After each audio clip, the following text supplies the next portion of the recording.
Why have to believe the Bible అంటే మొట్టమొదటిగా historically it was proved, historically it was accurated, archaeologically it was accurated, scientifically it was accurated. ఈ యొక్క 3 reasons వల్ల I have to believe the Bible. దేవుని నామకు మహిమ కలుగునుగాక.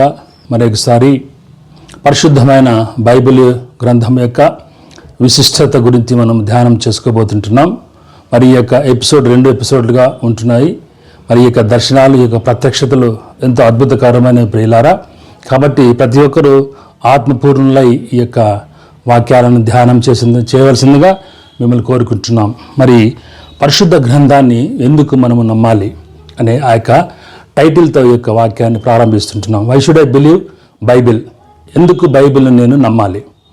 మరి ఎన్నో రకాల రీజన్స్ ఉంటున్నాయి, కానీ ప్రత్యేకంగా ఈ సమయంలో 6 రకాలైన కారణాలు మనం తెలుసుకుందాం. ఎందుకంటే ప్రపంచంలో అత్యధికంగా చదవబడే గ్రంథము ఏదైనా ఉందంటే అది బైబిల్ గ్రంథం. ప్రపంచంలో అత్యధికంగా మరి అమ్ముడుపోయే గ్రంథం ఏదైనా ఉందంటే అది బైబిల్ గ్రంథం. ప్రపంచంలో మొట్టమొదటిగా ప్రింట్ చేయబడిన గ్రంథం ఏదైనా ఉందంటే అది బైబిల్ గ్రంథం. ప్రపంచంలో అత్యధికమైన లాంగ్వేజెస్లో ప్రింట్ అయిన ఒక అద్భుతమైన గ్రంథము, బుక్ ఏదైనా ఉందంటే అది పరిశుద్ధమైన బైబిల్ గ్రంథం ప్రియులారా. మరి అట్టి బైబిల్ గ్రంథము ఎందుకు మనం నమ్మాలి? Why should we believe the Bible? అది ఎంతవరకు నిజం? మరి నిజము మరి మన తల్లిదండ్రులు, మన పాస్టర్స్ చెప్పినంత మాత్రాన అది నిజమా అని మనము ఒకవేళ మనలో మనం ప్రశ్నించుకున్నట్లయితే, బైబిల్ గ్రంథాన్ని నమ్మడానికి ముందుగా ప్రతి ఒక్కరు కొన్ని పాయింట్స్ జ్ఞాపకం చేసుకోవాలి. ఎందుకు మనము బైబిల్ నమ్మాలి? మరి ప్రపంచంలో ఎన్నో రకరకాల లక్షల గ్రంథాలు ఉంటున్నాయి. మరి ఆ గ్రంథాలన్నిటినీ మనం చదువుతుంటున్నాం, మరి విశ్వసించడం లేదు, దాన్ని పాటించడం లేదు. కొంతమంది నమ్ముతాము, కొంతమంది నమ్మకం వదిలేస్తాం. ఫర్ ఎగ్జాంపుల్స్, న్యూస్ పేపర్ ఉంది, NEWS. N stands for north, E stands for east, W stands for west, S stands for south. మరి ఈ రకంగా NEWS అని ఆ యొక్క న్యూస్ ఛానల్స్ ఉంటున్నాయి. ఆ యొక్క న్యూస్ ఛానల్స్లో ఎన్నో వార్తాపత్రికలు మనం చూస్తాం. మరి దేవుని యొక్క వాక్ అనేది NEWS కాదు, కానీ అది పైనుండి దిగి వచ్చిన వాక్యము. మరి తండ్రి అయిన దేవుడు మాట్లాడినప్పుడు ఆయన మాటలు, ఆయన ఉచ్ఛ్వాస నిశ్వాసములు, మరి ఆయన ఊపిరి వాక్యముగా మారి మరి ఆ యొక్క పరిశుద్ధ గ్రంథంగా మనకు అప్పగించబడింది, మనకు అందించబడింది. ఆ యొక్క పరిశుద్ధ గ్రంథంలో ఆదికాండము నుంచి ప్రకటన గ్రంథం వరకు ప్రతి ఒక్క మాట కూడా దేవుని యొక్క పరిశుద్ధాత్మ శక్తి, మరి బలముతో, పరిశుద్ధాత్మ శక్తితో మరి మానవులు మరి దేవుని యొక్క జ్ఞానము చేత నింపబడి రాసిన గ్రంథము ఆ యొక్క పరిశుద్ధమైన గ్రంథంగా ఉన్నది ప్రియులారా. మరి అట్టి గ్రంథాన్ని మనము చదవడానికి ముఖ్యంగా ఎందుకు నమ్మాలి? There are 7 reasons. మరి మొట్టమొదటి రీజన్ చూసినట్లయితే, బైబిల్ ఈజ్ హిస్టారికలీ యాక్యురేటెడ్. ఆ యొక్క హిస్టరీని ఆధారం చేసుకున్నట్లయితే, హిస్టరీని బేస్ చేసుకున్నట్లయితే, ఆ యొక్క హిస్టరీ చరిత్ర అనేది ఏం చెప్తుందో అది బైబిల్ గ్రంథంలో మనము చూస్తుంటున్నాం. ఆ యొక్క చరిత్రలో జరిగిన విషయాలు, మరి చరిత్ర రుజువు చేస్తుంది బైబిల్ గ్రంథము. బైబిల్లో ఉన్న వాక్యాలు, బైబిల్లో ఉన్న మాటలు, బైబిల్లో ఉంటున్న సందర్భాలు నిజంగా జరిగినాయని. మరి అది నిజముగా ట్రూ హిస్టరీ, నిజమైన చరిత్ర. ఎన్నో బుక్స్లో మనం చూస్తాం, రకరకాల చరిత్రలు ఉండొచ్చు, కానీ బైబిల్ గ్రంథము నిజమైన చరిత్రలు మాత్రమే కలిగి ఉంటుంది. మరి ఆ యొక్క బైబిల్ గ్రంథంలో హిస్టరీలో ఉన్నట్లుగా అబ్రహాము కావచ్చు, ఇసాకు కావచ్చు, యాకోబు కావచ్చు, యోసేపు కావచ్చు, ఏలియా కావచ్చు, ఎలీషా కావచ్చు, యేసుక్రీస్తు కావచ్చు, మరి ఆ యొక్క 12 శిష్యులు కావచ్చు. మరి ఈ రకంగా ముఖ్యమైన వాళ్ళని తీసుకుంటే దావీదు మహారాజు తీసుకోవచ్చు, అపోస్తలుడైన మరి పౌలు, మరి సౌలు. ఈ రకంగా ప్రతి ఒక్కరు కూడా ఆ యొక్క హిస్టరీలో ఉన్నట్లుగా రుజువు చేయబడింది ప్రియులారా. ఏది కూడా మరి ఇష్టానుసారంగా మరి మన ఊహకు అందినట్లుగా ఆ యొక్క హిస్టరీలో రాయబడలేదు. కాబట్టి అది నిజమైన చరిత్ర కలిగిన పుస్తకంగా రుజువు చేయబడింది. మరి రెండవదిగా మనం చూసినట్లయితే ఆ యొక్క స్థలాలు, యెరూషలేము పట్టణం గురించిన స్థలాలు రియల్గా ఉంది కాబట్టి బెత్లెహేములో యేసుక్రీస్తు జన్మించడము, మరి ఆ యొక్క రెడ్ సీ అనేది, ఎర్ర సముద్రము, మరి ఆ యొక్క ఎరికో పట్టణాలు అవన్నీ కూడా హిస్టారికల్గా రుజువు చేయబడ్డాయి. కాబట్టి నిజమైన చరిత్ర కలిగింది ఆ యొక్క బైబిల్ను నేను నమ్మడానికి ముఖ్యమైన మొట్టమొదటి కారణము హిస్టారికలీ ఇట్ వాజ్ యాక్యురేటెడ్. అది చాలా దగ్గర సంబంధం కాదు, 100% రుజువు చేయబడింది హిస్టారికల్గా. మరి హెబ్రీయులు రాసిన పత్రిక 6వ అధ్యాయం 18వ వచనం మనం చూసినట్లయితే, అబద్ధ మాటజాలని ఎవరు, మరి ఆ యొక్క గ్రంథంలో ఉన్న ఏ పదము కూడా అబద్ధమాడ జాలనివి. అంటే ఒకవేళ అబద్ధము, దేవుడు అబద్ధాలు చెప్పేవాడు కాదు. ఎందుకంటే మరి ఈ యొక్క బైబిల్ గ్రంథంలో ఈ యొక్క 66 బుక్కులు కలిగిన ఆది కాండం నుంచి ప్రకటన గ్రంథం అనుకున్న ఏ గ్రంథంలో ఏ వాక్కైనా, ఏ శబ్దమైనా, ఏ వర్డ్ అయినా ఒక్క అబద్ధం ఉన్నా కూడా ఈ బైబిల్ మొత్తము నమ్మడానికి వీల్లేదండి. కానీ దేవుని యొక్క నోటి నుండి వచ్చిన వాక్కు లిఖించబడింది. దేవుని నుంచి వచ్చిన వాక్కు చేత రాయబడిన గ్రంథమే ఈ యొక్క పరిశుద్ధ బైబిల్ గ్రంథం. కాబట్టి ఆది కాండం 1వ వచనం నుంచి చివరి అధ్యాయం వరకు, చివరి వచనం వరకు అది దేవుని యొక్క ఉచ్ఛ్వాస నిశ్వాసాలు, ఆయన మాట వాక్యంగా ఉన్నట్లుగా మనం చూస్తుంటున్నాం. మరి యోహాను సువార్త 1వ అధ్యాయంలో ఆ యొక్క వాక్యాన్ని మనం చూడగలము. యోహాను సువార్త 1వ అధ్యాయము 1వ వచనము, ఆదియందు వాక్యముండెను, వాక్యము దేవుని యొద్ద ఉండెను, వాక్యము దేవుడైండెను. మరి ఆదియందు వాక్యము ఉండెను. ఆది అంటే మరి అంతకుముందు ఏమి లేనిది. ఈ భూలోకము కానీ, సూర్యుడు కానీ, నక్షత్రాలు కానీ, సూర్య చంద్ర నక్షత్రాలు సృష్టి ఏది కూడా సృష్టించబడక ముందు, పరలోకము కానీ, ఆకాశము కానీ, మరి నరకం కానీ ఏమి లేనప్పుడు శూన్యం అనేది ఉండేది. ఆది అంటే అది ప్రారంభము. మరి ఏమి లేని ప్రారంభంలో ఉన్నది వాక్యం ఉండెను. మరి ఆ యొక్క వాక్యము జలముల మీద అలాడుచుండెనని మరి వాక్యంలో మనం చూస్తుంటున్నాం. ఆ యొక్క వాక్యం అనేది దేవుడై ఉన్నాడు. వాక్యము దేవుని యొద్ద ఉండెను, వాక్యము దేవుడై ఉండెను. హల్లెలూయా. మరి అలాంటి వాక్యము, మరి పరిశుద్ధాత్మ దేవుని యొక్క వాక్యము ఆది కాండము నుంచి ప్రకటన గ్రంథం చివరి అధ్యాయం చివరి వచనం వరకు ఆయన ఉచ్ఛ్వాస నిశ్వాసలు మరి పరిశుద్ధాత్మ ప్రేరేపణ ద్వారా 1600 సంవత్సరాలు ఈ యొక్క పరిశుద్ధ బైబిల్ గ్రంథం రాయబడింది. 40 మంది గ్రంథకర్తలు పరిశుద్ధాత్మ చేత అభిషేకించబడి ప్రేరేపించబడి రాసిన గ్రంథము. మరి ఈ యొక్క 40 మంది గ్రంథకర్తలు కూడా 3 ఖండాలు, ఆసియా, ఐరోపా, యూరోప్ అని ఏ రకంగా ఖండాలు ఉంటున్నాయో ఆ యొక్క 3 ఖండాల నుంచి ఒకరికి సంబంధం లేకుండా రాసిన ఏకైక గ్రంథము. మరి 3 డిఫరెంట్ లాంగ్వేజెస్లో మొట్టమొదటిగా ఈ యొక్క బైబిల్ గ్రంథము, ఈ యొక్క పరిశుద్ధ గ్రంథము రాయబడింది. 1600 సంవత్సరాలు, 1 సంవత్సరం కాదు, 2 సంవత్సరాలు కాదు, 100 సంవత్సరాలు కాదండి, 1600 years ఆ యొక్క బైబిల్ గ్రంథం రాయడానికి మరి పరిశుద్ధాత్మ దేవుడు సహాయం చేసినాడు. 40 మంది గ్రంథకర్తలు రాసినారు. డిఫరెంట్ మరి పరిస్థితులలో ఆ యొక్క బైబిల్ గ్రంథం రాయబడింది.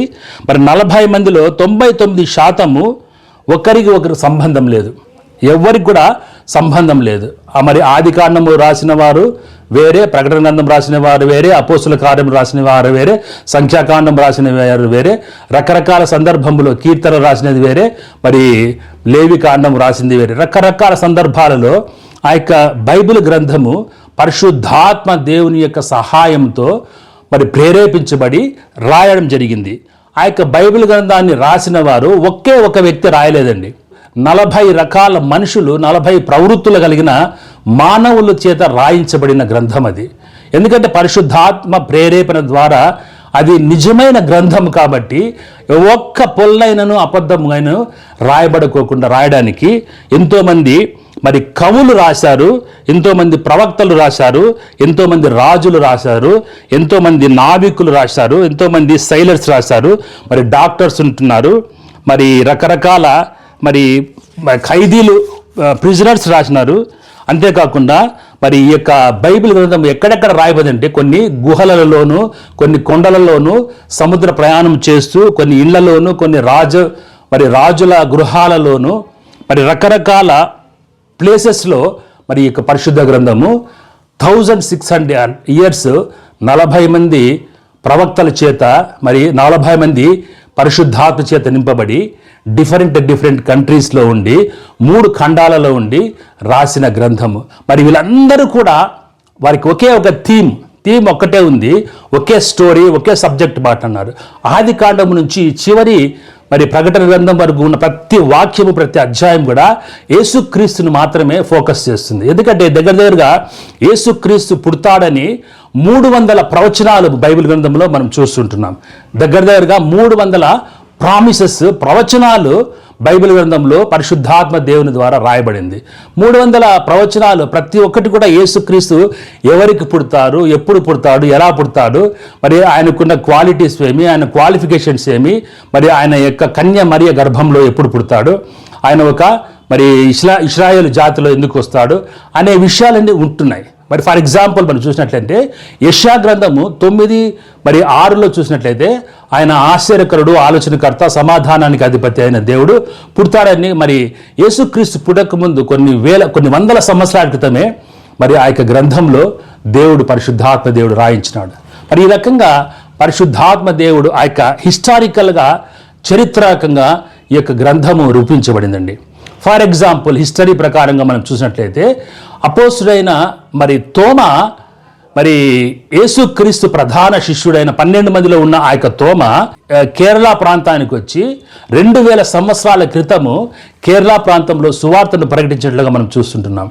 మరి అదే ఆ తోమా తమిళనాడు ప్రాంతంలో ఆయన సువార్తను ప్రకటించినాడు. యేసుక్రీస్తుని యొక్క మరి రాజ్య వ్యాప్తి కొరకు ఆయన పరిశుద్ధాత్మ చేత నింపబడి మరి ఆ యొక్క ప్రాంతాలలో పనిచేశాడు. తర్వాత అక్కడే ఆయన పరిచయం చేస్తూ అక్కడే చంపబడ్డాడు, హతసాక్షిగా మరణించినాడు. ఆ రకంగా దగ్గర ప్రపంచంలో ఉన్న 50 దేశాలకు ఆ యొక్క 12 మంది శిష్యులు పరిశుద్ధాత్మ చేత నింపబడి తిరిగినట్లుగా వారు ఎక్కడెక్కడ తిరిగినారో అక్కడ వారి యొక్క గుర్తుల కొరకు వారి యొక్క సాక్ష్యాలు నిర్ధారించబడ్డాయి. దట్ ఈ హిస్టరీలో అబద్ధాలు రాయలేదన్నమాట. కాబట్టి రాసిన ప్రతి ఒక్క వాక్యం కూడా నిజంగా జరిగినట్లుగా ఉన్నది. కాబట్టి ఇది హిస్టారికల్గా అది ప్రూవ్ చేయబడింది ప్రియులారా. మరి ఆర్కలాజికల్గా మనం చూసినట్టయితే ఎన్నో రకాలైన మరి పట్టణాలలో కొండలు, ఫర్ ఎగ్జాంపుల్ మైసూరులో మరి మైసూర్ అనే ఒక మంచి పట్టణం ఉంది.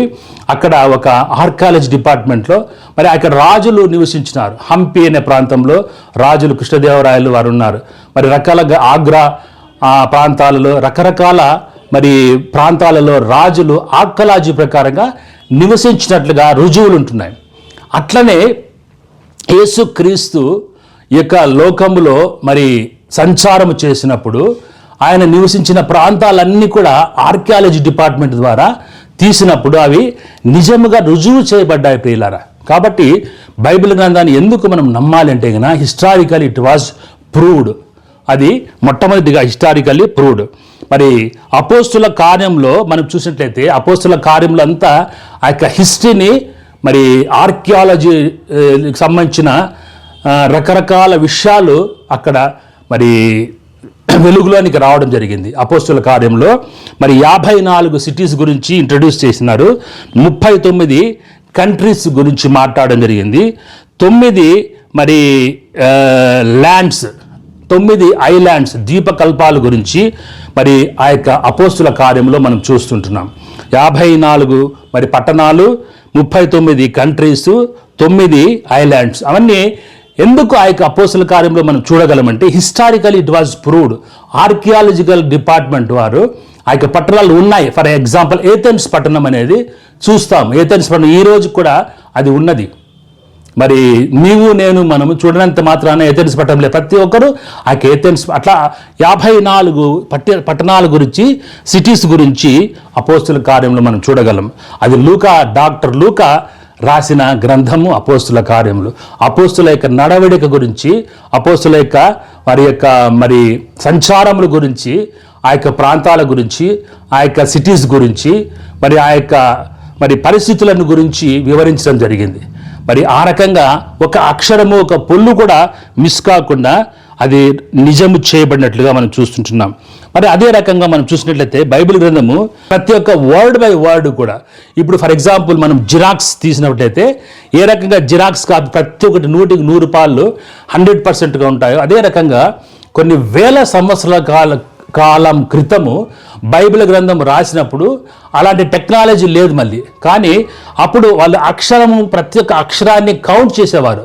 మరి ఇన్ని వేల అక్షరాలు ఉన్న గ్రంథము మరి ఆ యొక్క తాళపత్ర గ్రంథాలు కావచ్చు, తోలు సంబంధించిన గ్రంథాలు కావచ్చు, ప్రతి అక్షరం కూడా వాళ్ళు కూడి లెక్కబట్టి ఇన్ని వేల అక్షరాలు, ఇన్ని వేల పదాలు ఉన్నది మాత్రమే బైబిల్ గ్రంథంగా వాళ్ళు యాక్యురేట్ కొరకు చేసినారనమాట. ఫర్ ఎగ్జాంపుల్ స్టార్టింగ్ నుంచి మరి ఈ చివరి నుంచి చదువుకుంటూ కింద నుంచి పైకి మధ్యంలో ఉన్న ఆ యొక్క వర్డ్ కావలెను అనే ఒక వర్డ్ ఉందనుకోండి, అన్ని మరి కాపీస్లో కూడా ఆ కావలెను అనే వర్డ్ ఉన్నట్లయితే అది నిజమైనదిగా వాళ్ళు ప్రూవ్ చేసినారు. కాబట్టి అంత యాక్యురేట్గా తయారు చేసినారు. కాబట్టి ఇట్ వాజ్ హిస్టారికల్లీ ప్రూవ్డ్.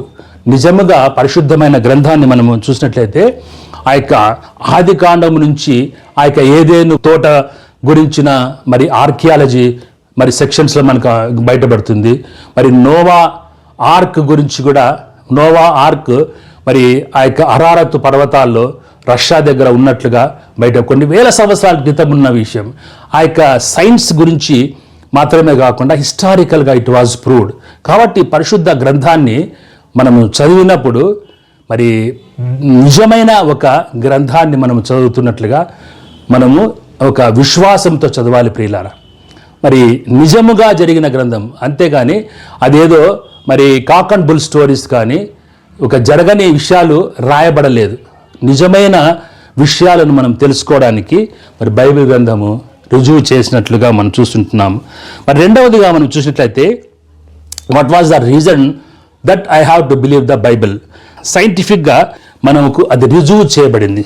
మరి సైంటిఫిక్గా మనం చూసినట్లయితే ఫర్ ఎగ్జాంపుల్ ఆ యొక్క కంప్యూటర్స్ సంబంధించిన బుక్స్ ఒక 10 సంవత్సరాల క్రితము మరి ప్రింట్ చేయబడిన ఆ యొక్క కంప్యూటర్ సంబంధించిన లాగరిథమ్స్ ఏ రకంగా ఉంటాయో మరి ఆ యొక్క కంప్యూటర్ బుక్స్ మరి ఈరోజు పనికిరావు. ఆర్టిఫిషియల్ ఇంటెలిజెన్స్ అనేది కొత్తగా ఒక టెక్నాలజీ వచ్చింది. అంటే సైన్స్ రోజు రోజుకు మార్పు చెందుతూ ఉంది. కాబట్టి సైన్స్ని బేస్ చేసుకొని మనము బైబిల్ని మనము నిజము కాదని చెప్పడానికి అవకాశం లేదు. చాలామంది సైన్స్ని బేస్ చేసుకొని బైబిల్ని నమ్మకోకుండా ఉంటున్నారు. కానీ బైబిల్ అనేది సైంటిఫిక్గా మరి ప్రూవ్ చేయబడిన ఒక గ్రంథంగా మనం చూస్తుంటున్నాం. మరి సైన్స్లో లేని విషయాలు మరి బైబిల్ గ్రంథంలో ఉంటున్నాయంటే అవి నిజాలు. ఫర్ ఎగ్జాంపుల్గా మరి మెడికల్ సైన్స్ ఏమంటే మారుతూనే ఉంటుంది. మరి కానీ ఇప్పుడు ఆ యొక్క పాత టెక్నాలజీ, పాత సైన్స్ ఇప్పుడు పనికిరాదు.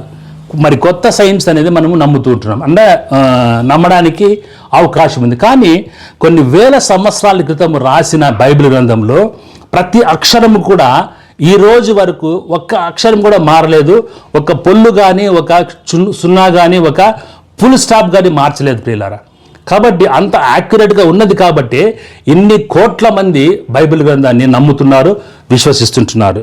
మరి కొన్ని వేల సంవత్సరాల క్రితము ఆ యొక్క భూమి బల్లపరుపుగా ఉందని నమ్మేది. కొన్ని వేల సంవత్సరాల క్రితం మానవులు భూమి అనేది ఒక బల్లపరుపుగా, అంటే ఒక ఫ్లాట్గా ఉన్నట్లుగా నమ్మేవారు. 2000 సంవత్సరాల క్రితము మరి యెషయా గ్రంథంలో మనం చూసినట్లయితే యెషయా 40:22 ఆయన భూమండలము మీద ఆసీనుడై ఉన్నాడు, దాని నివాసులు మిడతల వలె కనబడుచున్నారు. ఒకడు తెరుసు విప్పినట్లు ఆయన ఆకాశ వైశాల్యమును వ్యాపింపజేసును, ఒకడు గుడారం వేసినట్లు ఆయన దాని మీద నివాస స్థలముగా ఏర్పరచును. మరి ఆ యొక్క భూమి అనేది భూమండలము మీద ఒక మండలముల మాదిరిగా ఆయన ఆసీనుడైనట్లుగా చూస్తుంటున్నాం. మరి ఆ యొక్క గ్రంథకర్తకు మరి భూమి బల్లపరుపుగా లేదని ఏ రకంగా అర్థమైంది ప్రియులారా? మరి దేవుని యొక్క జ్ఞానం మరి బైబిల్ గ్రంథంలో ఎక్కడ కూడా ఆది కాండము నుంచి ప్రకటన గ్రంథంలో ఎక్కడ కూడా బైబిల్ మరి భూమి బల్లపరుపుగా ఉన్నట్లుగా రుజువు చేయబడలేదు. మరి దేవుని గ్రంథము ఎందుకు రుజువు ఎందుకు రాయబడలేదంటే అది నిజము కాదు కాబట్టి కొన్ని వేల సంవత్సరాల క్రితం కూడా మరి భూమి బల్లపరుపుగా ఉన్నట్ల విషయాన్ని రాయబడలేదు, మరి రాయలేదు. అది నిజము, అది బల్లపరుపుగా లేదు. కాబట్టి గ్రీక్స్ యొక్క నమ్మకము, మరి అట్లాస్ అనే ఒక వ్యక్తి గురించి మనం చూసినట్లయితే, మరి ఆయన ఎందుకు బైబిల్ గురించి మనం బైబిల్ను నమ్మడానికి ఈ యొక్క సైంటిఫిక్ ప్రూఫ్స్ అవసరమని మనం చూసినట్లయితే, మరి యోబు గ్రంథము 26వ అధ్యాయము 7వ వచనం మనం చదివినట్లయితే, మరి శూన్య మండలము పైని ఉత్తర దిక్కునున్న ఆకాశ విశాలమును ఆయన పరిచెను, శూన్యము పైన భూమిని వ్రేలాడ చేసెను. మరి శూన్యము పైన భూమిని వ్రేలాడ చేసెను అని కొన్ని వేల సంవత్సరాల క్రితము మరి యోబు గ్రంథంలో పరిశుద్ధాత్మ దేవుడు రాయించడం జరిగింది. పిల్లారా, శూన్య మండలము పైని ఉత్తర దిక్కున ఉన్న ఆకాశ విశాలమును ఆయన పరిచెను, శూన్యము పైని భూమిని వ్రేలాడ చేసాను. హల్లెలూయా. మరి కాబట్టి సైంటిఫికలీ ఇట్ వాజ్ ప్రూవ్డ్. పిల్లారా, మొట్టమొదటిగా హిస్టారికల్లీ ప్రూవ్డ్, తర్వాత మరి ఆర్కియాలజికల్గా డిపార్ట్మెంట్ ప్రకారంగా చూస్తే ఆర్కియాలజికల్ ఇట్ వాజ్ ప్రూవ్డ్, మరి మూడవదిగా సైంటిఫిక్గా ఇది ప్రూవ్ అయింది. మరి యోబు గ్రంథంలో ఆ యొక్క విషయాన్ని మనం చూస్తుంటున్నాం. తర్వాత మనం చూసినట్లయితే లేవీకాండము 17వ అధ్యాయంలో చూసినట్లయితే, లేవీకాండము 17వ అధ్యాయము 11వ వచనము, లేవీకాండము 17వ అధ్యాయంలో మనం చూసినట్లయితే, రక్తము దేహమునకు ప్రాణము, రక్తము దేహమునకు ప్రాణము, ప్రాణము ఆత్మ, ఇక శరీర ప్రాణ ఆత్మలు దేవుడు మనకిచ్చినాడు. పిల్లారా, మనం చూస్తున్న శరీరము, మరి మన రక్తములో ఉన్న ఆ యొక్క ప్రాణము, మరి దేవుని పోలికగా ఉన్న దేవుని యొక్క ఆత్మ మనలో ఉంటున్నది. ఈ మూడు కలిపి మరి మానవుణ్ణి సృష్టించినట్లుగా బైబిల్ గ్రంథంలో మరి రుజువు చేయబడింది. ప్రాణ ఆత్మ శరీరాలు కలిగిన వాడు మానవుడు. మరి ఆ యొక్క రక్తములో ప్రాణం ఉందనే విషయాన్ని మరి దేవుడు మరి బయలుపరచడం జరిగింది. బైబిల్ గ్రంథంలో కొన్ని వేల సంవత్సరాలు, ఈ లేవీకాండము కొన్ని వేల సంవత్సరాల క్రితం రాయబడిన గ్రంథం. 1600 సంవత్సరాలు ఇక పరిశుద్ధ గ్రంథం రాయబడింది. 40 మంది భక్తుల చేత రాయబడిన పరిశుద్ధ గ్రంథం అండి. తర్వాత మనం రీసెంట్గా కరోనా అనే ఒక జబ్బును చూసినాం. 2020, 21, 22 ప్రాంతాల్లో కరోనా అనేది భయంకరమైన ఇన్ఫెక్షన్. ఆ యొక్క ఇన్ఫెక్షన్స్ వచ్చినప్పుడు మరి క్వారంటైన్ గురించి బైబిల్ గ్రంథంలో రాయబడింది. ఈ లేవీకాండము 13:4, నిగనిగలాడు మత్స చర్మము కంటే పల్లము కాక వాని దేహ చర్మమందు తెల్లగా కనబడిన ఎడల, దాని వెంట్రుకలు తెల్లబారుకున్న ఎడల, ఆ యాజకుడు 7 దినములు ఆ పొడలగల వారిని కడగా ఉంచవలెను. 7 దినములు ఆ యొక్క మరి ఇన్ఫెక్షన్ కలిగిన వ్యక్తిని కడగా అంటే క్వారంటైన్. ఆ యొక్క క్వారంటైన్ అనే పదము ఇంగ్లీష్లో మనం ట్రాన్స్లేట్ చేసినట్టు వస్తుంది. కాబట్టి మరి ఆ యొక్క క్వారంటైన్ గురించి బైబిల్ గ్రంథంలో కొన్ని వేల సంవత్సరాల క్రితమే మరి ఉన్నది. ఆ యొక్క ఇన్ఫెక్షన్ కలిగిన శరీరాలకు, మరి యొక్క రోగాలు ఎక్కువగా ఉన్న శరీరంలో మరి సైంటిఫిక్గా ఇది రుజువు చేయబడ్డానికి ఇంతకంటే సాక్ష్యం కావాలా ప్రియులారా? కాబట్టి ఇది బైబిల్ గ్రంథం, పరిశుద్ధ గ్రంథం. Why have to believe the Bible అంటే, మొట్టమొదటిగా historical it was proved, historical it was accurated, archaeology it was accurated, scientifically it was accurated. ఈ యొక్క 3 రీజన్స్ వల్ల I have to believe the Bible. మరి బైబిల్ గ్రంథంలోని ప్రతి మాట కూడా నిజమైనది ప్రియులారా. ఆ యొక్క బైబిల్ గ్రంథాన్ని నీవు నమ్మిన యెడల మరి నీ యొక్క జీవితంలో దేవుడు అద్భుతాలు జరిగిస్తాడు. మరి బైబిల్ గ్రంథము సత్యమైనది, సత్యవాక్యం అని ఎందుకంటున్నామంటే, మరి కొన్ని లక్షల మంది, కొన్ని కోట్ల మంది బైబిల్ గ్రంథం చదవడం ద్వారా, వినడం ద్వారా వారి జీవితాలు మార్చుకున్నారు. మరి నరహంతకులు, వ్యభిచారులు, జారత్వం, ప్రతి ఒక్క పాపం నుంచి దేవుడు విడుదల ఇస్తారని చెప్పేసి బైబిల్ గ్రంథంలో మరి ఆ యొక్క రికార్డ్ చేయబడిన పరిశుద్ధ గ్రంథం. కాబట్టి ఆ యొక్క పరిశుద్ధ గ్రంథాన్ని మనం నమ్మాలని దేవుడు ఇష్టపడుతుంటున్నాడు. అట్టి కృప మన మీద నిలిచిండునుగాక. ప్రార్థించుకుందాం. పరిశుద్ధమైన ప్రేమ కలిగిన దేవానికి స్తోత్రం. మరి పరిశుద్ధమైన బైబిల్ గ్రంథం గురించి, దాని యొక్క విశిష్టత గురించి మేము ధ్యానం చేయడానికి ఇచ్చిన ఇక అద్భుతమైన సమయం కొరకు నీకు స్తోత్రం నాయన. అవును తండ్రి నాయన. మరి హిస్టారికల్ ఇట్ వాజ్ యాక్యురేటెడ్, ఆర్కియాలజికల్గా it was accurated, and scientifically it was accurated. అంటే ఈ 3 రకాలైన రీజన్స్ ఈరోజు మేము ధ్యానం చేసుకోవడానికి ఇచ్చిన ప్రత్యేకమైన ఇక సమయం కొరకు నీకు స్తోత్రం నాయన. మరి వింటున్న నీ బిడ్డల్ని జ్ఞాపకం చేసుకోండి నా తండ్రి. బైబిల్ గ్రంథము మరి ఏదో ఒక నవల్ గానో, లేదా ఒక పత్రిక గానో, ఒక న్యూస్ పేపర్ గానో, లేదంటే ఒక ఏదో ఆర్డినరీ బుక్ గానో కాకుండా వారి యొక్క జీవితాలకు, వారి యొక్క ఆత్మ శరీరాలకు, ప్రాణ శరీర ఆత్మలకు అది మంచి, మరి మన మంచి జరుగుతుందని మరి ఉద్దేశంతో ఆ యొక్క బైబిల్ గ్రంథాన్ని వారు ధ్యానం చేసే కృపను అనుగ్రహించి కాపాడు బలపరచమని ఈ కొద్ది మనవులు నీ ప్రియ కుమారుడైన యేసుక్రీస్తు నామమున అడిగి వేడుకొనిచుంటున్నాను తండ్రి, ఆమెన్. Thank you friends. దేవుడు మరి మిమ్మల్ని మీ కుటుంబాలను బహుగా ఆశీర్వదించును గాక. ఆమెన్.